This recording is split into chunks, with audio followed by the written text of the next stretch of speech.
तो हेलो प्यारे बच्चों, कैसे हो आप सभी लोग। आप सभी लोगों का स्वागत है मेरे चैनल कॉमर्स नोटबुक्स पर। You are most welcome to my channel Commerce Notebooks. मेरा नाम है राजा सर। और जैसा कि आप सभी लोग जानते हैं कि काफ़ी दिनों से मैं वीडियोस नहीं बना रहा हूँ, लेकिन अभी हम लोग अपनी वीडियो के जो टॉपिक्स हैं उसको कंटिन्यू करते हैं। कुछ प्रॉब्लम्स हो गई थी जिसकी वजह से मैं वीडियोज़ नहीं बना पाया। चलिए, तो आज का जो वीडियो है वो हमारा इंग्लिश ग्रामर के एक बहुत छोटे से टॉपिक टेंसेस से लेकर के है। ठीक है, टेंसेस कह लो या बेसिक फाउंडेशन कह लो, टेंसेस का मतलब सेम ही होता है। ठीक है, इससे पहले अगर आपको मैं बताना चाहता हूँ कि जो हमारा एक्सेस एकेडमी अंदर जो कोचिंग इंस्टीट्यूट है ऑफलाइन जो चलता है, उसमें हम लोग 11th और 12th की ऑफलाइन क्लासेस चलाते हैं बिहार बोर्ड और सीबीएसई दोनों के लिए, जहाँ पे आप साइंस, आर्ट्स और कॉमर्स तीनों स्ट्रीम्स के लिए पढ़ाई कर सकते हैं। और 7th क्लास से लेकर के 10th क्लास तक सीबीएसई और बिहार बोर्ड दोनों के लिए ही हम लोग मैथ, साइंस और इंग्लिश की क्लासेस को रन करते हैं। और मेरे यहाँ स्पोकन इंग्लिश का कोर्स भी चलता है। अगर आप लोग मेरे यहाँ स्पोकन इंग्लिश ऑफलाइन सीखना चाहते हैं तो आप लोगों का बिल्कुल स्वागत है। ठीक है, तो चलिए वीडियो को शुरू करते हैं। आज का जो हमारा छोटा सा टॉपिक है वो है टेंसेस को लेकर के। किसको लेकर के? टेंसेस को लेकर के। जैसा कि आप सब लोग पहले से जानते होंगे कि टेंसेस का मतलब होता है टाइम। क्या होता है? टाइम। जी बिल्कुल सही। अगर हम बात करें टेंसेस की डेफिनेशन की, तो जैसा कि आपको स्क्रीन पे नज़र आ रहा है, व्याकरण में क्रिया के उस रूप को टेंस कहते हैं जिससे किसी घटना या कार्य के समय या स्थिति का पता चलता है। बात समझ में आई? मतलब एक वो वर्ड या एक वो तरीका जिससे हमें कोई घटना या कोई एक्शन या कोई इवेंट जो है वो कब हो रही है, कितने बजे हो रही है, उसका क्या टाइमिंग है, उसके बारे में पता चले, उस चीज़ को हम या उस स्टेटमेंट को, उस टेंस को हम क्या कहते हैं? उसको हम टेंस कहते हैं। ठीक है, हिंदी में टेंस को काल कहा जाता है। और टेंस की मदद से ये पता चलता है कि कोई कार्य हुआ है, हो रहा है या फिर होने वाला है। ठीक है, तीनों चीज़ों के लिए, जैसे कि प्रेजेंट, पास्ट और फ्यूचर। बात समझ में आई आप लोगों को? चलिए, इससे पहले मैं आपको ये बता दूंगा टेंस कितने टाइप के होते हैं। तो बेसिकली टेंसेस की बात करें तो टाइम तो 3 तरह का होता है, प्रेजेंट, पास्ट और फ्यूचर। ठीक है, कोई काम या तो अभी होता है, या कोई काम होता था, या कोई काम होगा। ठीक है, अगर हम नॉर्मली समझे तो टेंसेस हमारे 3 प्रकार के होते हैं, प्रेजेंट, पास्ट और फ्यूचर। लेकिन जो प्रेजेंट टेंस होते हैं उसमें भी 4 कैटेगरीज हैं, जैसे simple present, present continuous, present perfect और प्रेजेंट परफेक्ट कॉन्टीन्यूस। इसी तरह हमारे पास्ट में है past simple past, past continuous, past perfect और पास्ट परफेक्ट कॉन्टीन्यूस। इसी तरह हमारे 4 कैटेगरीज फ्यूचर में भी है, simple future, future continuous, future perfect और फ्यूचर परफेक्ट कॉन्टीन्यूस। ठीक है, आज जो हम लोग बात करने वाले हैं वो सिंपल प्रेजेंट टेंसेस के बारे में बात करने वाले हैं, जिसको हम लोग पास्ट इंडेफिनिट टेंस के नाम से भी जानते हैं। किसके नाम से? प्रेजेंट इंडेफिनिट टेंस के नाम से भी जाना जाता है। ठीक है, present indefinite tense. Present indefinite tense का मतलब है, हूँ, हो। पहली बात तो ये समझ लीजिए, प्रेजेंट में है, हूँ, हो का आना बहुत ज़रूरी है। अगर हम प्रेजेंट की बात करें तो जैसा कि आपको स्क्रीन पे नज़र आ रहा होगा, प्रेजेंट में बेसिकली 4 तरह के सेंटेंसेज हैं, इंडेफिनिट, कॉन्टीन्यूस, परफेक्ट और परफेक्ट कॉन्टीन्यूस। बात समझ में आ रही है? प्रेजेंट का मतलब जो काम अभी हमारे आसपास में, नियर बाय में हमें दिख रहा है, करंटली प्रेजेंटली हमें नज़र आता है, उसकी बात करते हैं, उसको हम प्रेजेंट बोलते हैं। ठीक है, जैसे इसमें पहला सेंटेंस है इंडेफिनिट, जो हमारी आदतों को दिखाता है।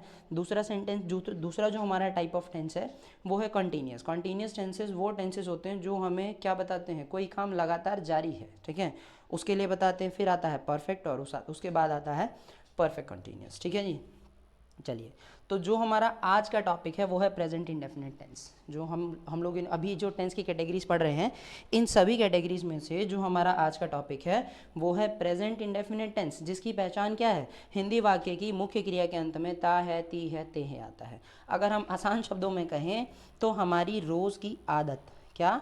जो हमारी आदतें हैं उसकी बात करता है। ठीक है जी, जितनी भी हमारी आदतें हैं या जो हम रोज़मर्रा पे काम करते हैं, कोई भी हम काम करते हैं, उसके बारे में ये बताता है। कौन? Present tense. Simple present tense हमें क्या बताता है? जो हमने रोज़ में काम किया उसके बारे में। ठीक है, तो ये सब आते हैं। इसके अलावा अगर हम बात करें तो ये रोज़ के काम या हमारी आदत है। जैसे इसके कुछ एग्जाम्पल्स हम लोग लेकर के चलते हैं, जैसे वह गाना गाता है, ठीक है, या फिर राधा खाना पकाती है, या फिर आप ध्यान से समझ सकते हैं रोहन और सोहन झूठ बोलते हैं, या एक सेंटेंस और हो सकता है वे लोग दिल्ली में रहते हैं, मैं खाना खाता हूँ, मैं खेलता हूँ, मैं पढ़ाता हूँ, मैं आता हूँ, मैं जाता हूँ, वो खेलती है, पढ़ाती है, रोती है, धोती है, नाचती है, गाती है, एट्सेट्रा। बहुत सारे, जिस किसी भी वर्ब के लास्ट में ता है, ती है, ते है आता है, उसको हम प्रेजेंट इंडेफिनिट की कैटेगरी में रखते हैं। बात समझ में आई? चलिए, अगर हम प्रेजेंट इंडेफिनिट की बात करें तो इसके कुछ रूल्स भी होते हैं, जिसमें हम असर्टिव रूल के बारे में बात करने वाले हैं। कौन से रूल के बारे में? असर्टिव रूल के बारे में बात करेंगे। तो असर्टिव रूल जो होता है, जो हमारा सिंपल रूल है, उसी को हम असर्टिव रूल के नाम से जानते हैं। और सिंपल रूल क्या कहता है? Subject plus V1 plus subject plus V1 या V5 प्लस ऑब्जेक्ट। अब यहाँ पे आपको सोचने वाली बात है कि यहाँ पे V5 और V1 दो अलग अलग वर्ब्स हैं, ठीक है। तो मैं आपको समझा दूं कि यहाँ पे V1 और V5 का इस्तेमाल, V5 का मतलब क्या होता है। यहाँ पे अगर हम बात करते हैं V5, तो V5 एक्चुअली में है क्या, ठीक है। अगर हम V5 की बात करते हैं कि V5 एक्चुअली में है क्या, तो V5 का मतलब होता है V1 प्लस S या ES। जब हम अपनी वर्ब में, यानी कि वर्ब की फर्स्ट फॉर्म में एस या ई एस को जोड़ देते हैं, क्या करते हैं, जब हम वर्ब की फर्स्ट फॉर्म में एस या ई एस को जोड़ते हैं तो हमें क्या मिलता है? V5 मिलता है। जैसे एग्जाम्पल के लिए अगर मैं बोलता हूँ कि एक होता है टीच, ठीक है, टीच हमारा V1 है, टीच हमारा क्या है? V1। इसके साथ अगर मैं ई एस जोड़ देता हूँ तो V5 बन जाएगा। जैसे होता है गो, गो के साथ अगर मैं ई एस जोड़ देता हूँ तो हमारा V5 बन जाएगा। जैसे एक होता है प्ले, ठीक है, अगर मैं प्ले के साथ एस जोड़ देता हूँ तो V5 बन जाएगा। अब यहाँ पे बात आती है, जो सोचने वाली बात है वो क्या है? एस और ई एस के बारे में, ठीक है जी। किसके बारे में? एस और ई एस में। जैसा कि मैंने आपको बताया कि मैं क्या करता हूँ, V1 में एस या ई एस जोड़ देता हूँ तो मुझे क्या मिलता है? V5 मिलता है। तो यहाँ पे कहाँ एस जोड़े और कहाँ ई एस जोड़े? तो ई एस जोड़ने के लिए हम किसका इस्तेमाल करते हैं? ई एस कहाँ जोड़ा जाता है V1 के साथ? जो भी वर्ब आपकी किस में है, O S double S C H या एक्स से एंड होती है, जो भी वर्ब आपकी O S double S C H या एक्स से एंड होती है, उसमें हम क्या जोड़ देते हैं? ई एस को ऐड कर देते हैं। अदरवाइज हम लोग नॉर्मल एस जोड़ते हैं, ठीक है, याद रखिएगा। बात समझ में आई? चलिए, अब हम बात कर लेते हैं। जैसे वह खाना पकाती है, सिंपल सेंटेंस है, असर्टिव रूल है, ठीक है। शी कुक्स फूड, क्या हो जाएगा? She कुक्स food. क्यों? क्योंकि यहाँ पे अगर हम मैं बात करता हूँ V5 में, तो एक चीज़ और ध्यान देने वाली है कि V5 का इस्तेमाल होगा कब? मैंने ये तो बता दिया V5 होती क्या, इसका यूज़ तो बताया नहीं। तो V5 का इस्तेमाल तब होगा जब आपका सब्जेक्ट क्या होगा? ही, शी, इट, दिस, दैट, या फिर कोई भी सिंगुलर की कैटेगरी का होगा। बात समझ में आई?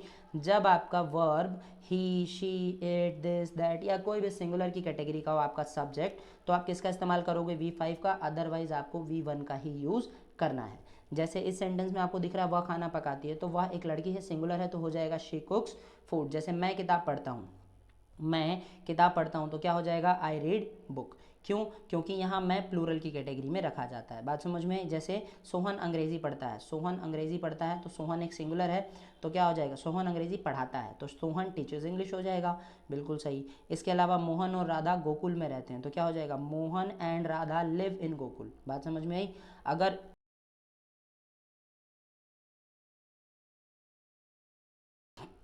चलिए, जैसे वह आप वहाँ रोज जाते हो, इस सेंटेंस का इंग्लिश क्या होगा? आप मुझे कमेंट करके बताइए, ठीक है।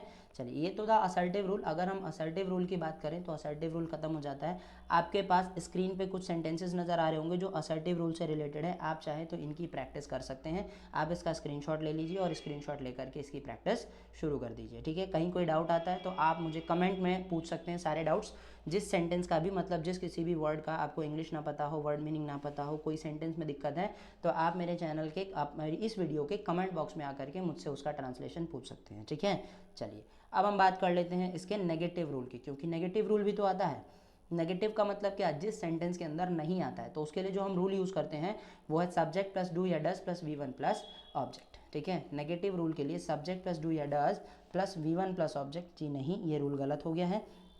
इस रूल को थोड़ा सा सही किया जाए, टाइपिंग मिस्टेक है। क्या रूल होगा? मैं आपको रूल लिख के दिखा देता हूँ। सब्जेक्ट प्लस डू या does plus not plus V1 plus object, ठीक है। ये आपका नेगेटिव रूल बनेगा। ये रूल जो है वो गलत हो गया, ठीक है। इस रूल पे आप ध्यान मत दीजिएगा, थोड़ी सी टाइपिंग मिस्टेक है, बाकी कोई दिक्कत नहीं है, ठीक है। हम लोगों को यहाँ पे एक्चुअली में क्या करना है, सिर्फ यहाँ पे नॉट ऐड कर देना है, ठीक है। चलिए, तो इस नॉट से हम शुरू करते हैं। इससे पहले मैं आपको बता दूं कि डू का यूज़ कहाँ किया जाता है। तो डू का use I, you, we, they, these, those, any plural के साथ किया जाता है जब आपका सब्जेक्ट हो। डज का यूज़ कहाँ किया जाएगा? तो डज का use he, she, it, this, that, any singular के साथ किया जाता है। और डू प्लस नॉट एक शॉर्ट फॉर्म में हम डू प्लस नॉट को डोंट बोलते हैं और डज प्लस नॉट को हम शॉर्ट फॉर्म में डजंट बोलते हैं। आप कर सकते हैं, ठीक है। जैसे अब हम लोग बात करते हैं सेंटेंसेस की। जैसे मैं हर दिन स्कूल नहीं जाता हूँ, सेंटेंस है मैं हर दिन स्कूल नहीं जाता हूँ, तो क्या हो जाएगा I do not go to school every day. क्या हो जाएगा I do not go to school every day. आप चाहें तो इसको ऐसे भी लिख सकते हैं कि I do plus not is equal to don't go to school every day, ठीक है। बात समझ में आई। आप चाहें तो डू प्लस नॉट को एक साथ डोंट के रूप में भी यूज़ कर सकते हैं। बात समझ में आई। चलिए नेक्स्ट सेंटेंस की बात करते हैं। नेक्स्ट सेंटेंस क्या है, तो वह रोज़ पार्क में नहीं दौड़ता है, तो क्या हो जाएगा he does not run in the park every day. क्या हो जाएगा he does not run in the park every day. अब इसमें आप क्या कर सकते हैं, आप इस सेंटेंस को ऐसे भी बना सकते हैं, क्या he doesn't, does plus not is equal to doesn't, ठीक है, run in the park every day, ठीक है। नहीं, आप चाहें तो इस सेंटेंस को ऐसे भी बना सकते हैं। मतलब आप क्या कर सकते हैं, डू प्लस नॉट जहाँ पर भी आपको दिखता हो, ठीक है, जहाँ पर भी आपको डू प्लस नॉट दिखता हो तो आप इसकी जगह डोंट, एंड जहाँ पर भी आपको डज प्लस नॉट दिखता हो तो आप इसकी जगह पे डजंट का यूज़ कर सकते हैं। बात समझ में आई। चलिए अब हम आगे बढ़ते हैं इसी में। जैसे मैं पानी नहीं पीता हूँ तो हो जाएगा I do not drink water या फिर आई डोंट ड्रिंक वाटर, ठीक है। नेक्स्ट सेंटेंस क्या है हमारा, वह हमेशा किताब नहीं पढ़ता है, तो क्या हो जाएगा he does not always read book, ठीक है, he does not always read books. बहुत सारी किताबें हैं, आप चाहें तो ऐसे भी लिख सकते हैं कि he doesn't always read books, ठीक है। जैसे हम परिवार के साथ खाना नहीं खाते हैं तो हो जाएगा we do not eat food with family. आप चाहें तो इसको शॉर्ट फॉर्म में भी बना सकते हैं, we does not eat food with family. बात समझ में आई। जैसे वह हिंदी नहीं बोलता है तो he does not speak Hindi. आप चाहें तो ऐसे भी बोल सकते हैं ही डजंट स्पीक हिंदी। बात समझ में आ रही है।